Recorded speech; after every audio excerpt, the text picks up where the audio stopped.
সৈয়দনা ইব্রাহিম ওনার ছেলে ইসমাইলরে দেখতে গেলেন। ওই দিন বাড়িতে সৈয়দনা ইসমাইল বাড়িতে নাই, বনে গিয়েছে শিকার করার জন্য।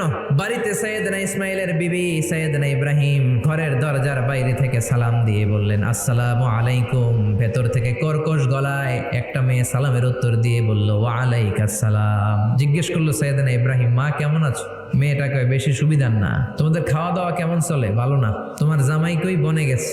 এবার মেয়েটা বলতেছে, আমনে কেডা? সৈয়দনা ইব্রাহিম বলে, আমি কে চিনবা না? স্বামী যখন বন থেকে ফিরবে তোমার স্বামীর একটা সালাম দিবা, বলবা ঘরের দরজার চৌকাটটা যেন তোমার স্বামী পাল্টে দেয়।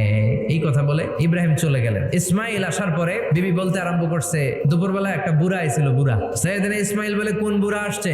কি বলছে? বিবি বলে, আপনারে সালাম বলছে। ওয়ালাইকুমুস সালাম। আর কি বলেছে? আর বলছে ঘরের দরজার চৌকাট যেন আপনি পাল্টে ফেলেন। এই কথা বলার পরে সৈয়দনা ইসমাইল চিৎকার দিয়ে বলে, ও কি করলি তুই? নিজের কপাল পড়লি, নিজের কপালে নিজে কুড়াল মারলি।